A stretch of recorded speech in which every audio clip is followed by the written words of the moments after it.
little longer to live. And he said, the only hope for you is to get you a transplanted heart. But he said, I've talked to everybody in the country who does this, and they all said no. I said, who called those places? This is a surgeon, a heart surgeon. He said, I did. I called them all myself. Tried to get them to put you on their list, and they all said, you're too old. He's diabetic, he's got a stroke, he's 70 years old, he's just too old. And they just wrote me off. So now you fear death. That's all right. I'm a believer, so death doesn't scare me. We all have to die. It's only a question of how we're going to die. Main thing is you die in the Lord and make sure you're at peace with Him. If you have that, then you can pass away. It's okay. And so I wasn't afraid of that.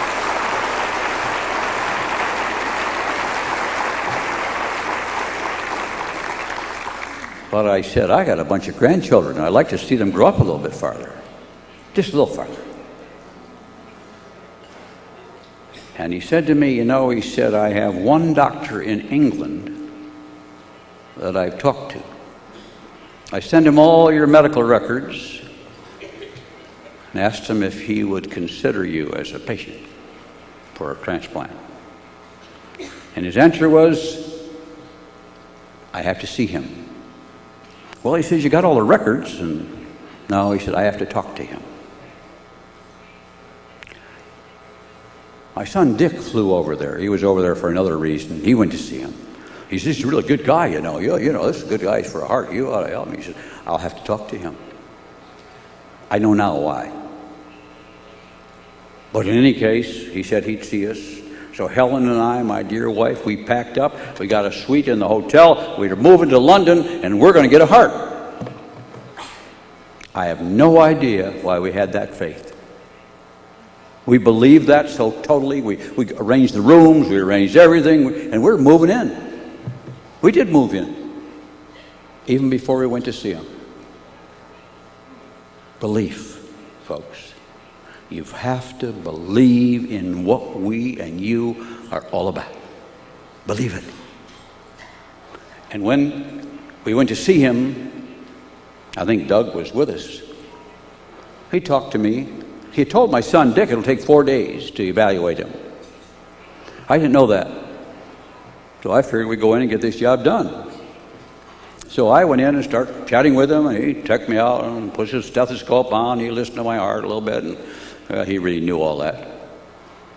He knew I had a lot of pressure problems in my heart. I had to have a strong right heart. I had to have a special heart, an AB positive heart, which are only 10% of the hearts anyway. And he knew all that.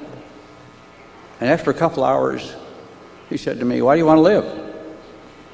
I said, well, I got all these grandchildren, it'd be really fun to be around if I can, and I got, I want to be with them, and I want to encourage them in life, and I got other people that I can encourage in life too, And he said, okay, I'll see if I get you a heart. Just like that. I've asked him many times why he said yes. And he shakes his head and says, I don't really know.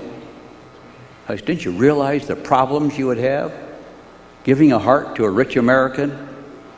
Because everybody in England is first. I'm the last man on the last list. And you knew you'd take a lot of guff for giving a heart to me? He said, I knew that. But he said, I don't know. I just felt I ought to. Well, I know why, you see. The Lord talked to him. And they said, this is something you should do. And he just did it. And he, to this day, said, I still don't understand how I did that so quick. I said, well, I do. Well, in any case, 5 months later, they called and said, hey, we have a heart for you today.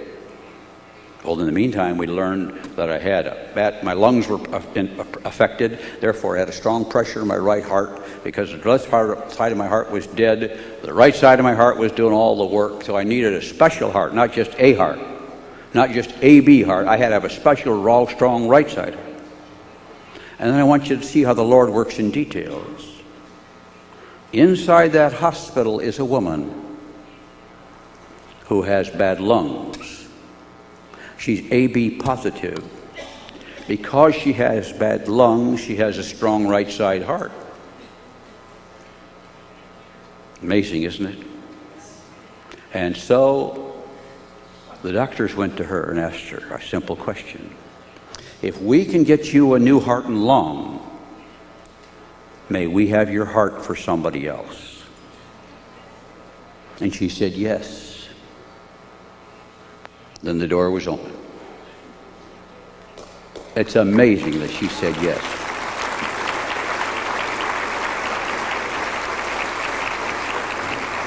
What caused her to say yes?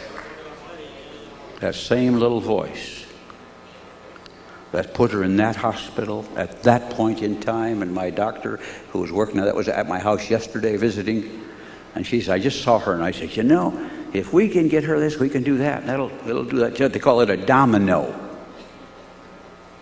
One in one operating room, one the next operating, you boom, boom, boom, you move these organs just like that. And so it was, they found a heart and lung for her on June 2, 1997, 7.5 years ago. And they gave her a new heart and lung, and I received her heart. It was out of body, only 20 minutes. Absolute best kind of transplant you can get. And that heart's been running perfectly for 7.5 years. Understand the odds. AB positive, a rare blood type, needing a strong right side heart.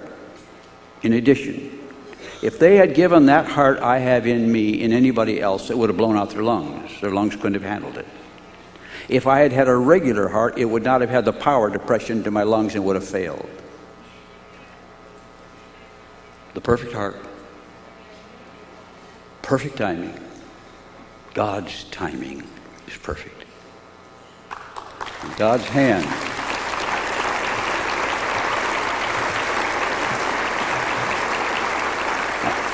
And so we talk in our business about rejection, people rejecting us and laughing at us, and rejection is a part of life. Everybody in this country rejected me.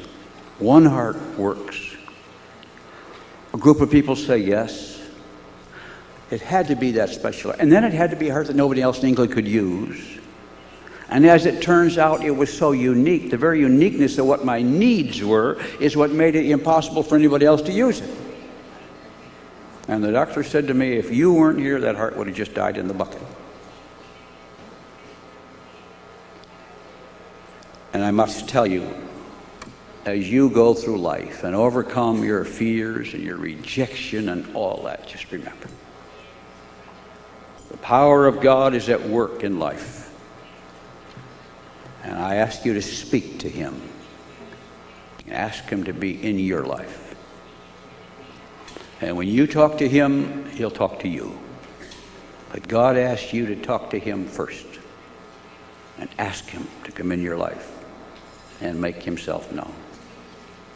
And with the power of God that's been on us in this business, I rejoice today and give Him the praise and glory.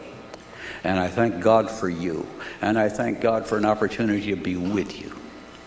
And to talk too long.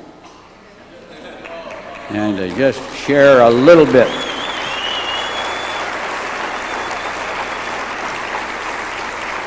of what's on my heart.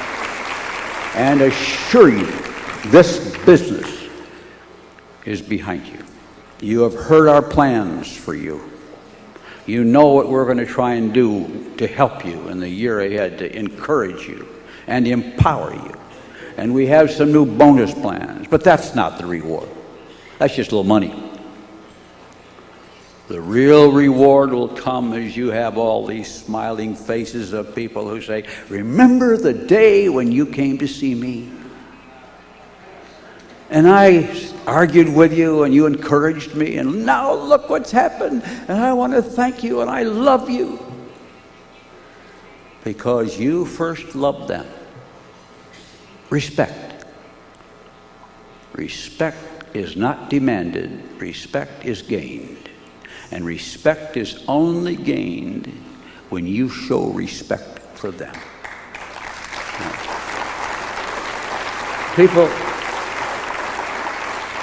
all over the world seek respect. But respect is earned by sharing your respect. So as you go into the world and into South and Central America, show your love and respect for everybody. And when they see that you respect them, they'll respect you, and they'll listen to your words and your message, and they'll come out and they'll begin to move ahead in life, and your countries will prosper, and you will prosper, and this whole part of the world will change because of the Amway business in Central and South America. And you know, even the people who quit this business come back to me and say, because I was in that business, I changed my attitude, I changed my job, I'm doing better than I ever did before. I've been lifted up. And even those people are farther ahead. And so you begin to touch millions of people through these great spaces. Those who come in and those who don't. You touch them all, one way or the other. And even if they drop out on you, keep loving them. Keep loving them. Whether they never get back in the business, that's okay. Keep loving them. They need it desperately. As I need your love and as I give my love to you. Thank you, everybody.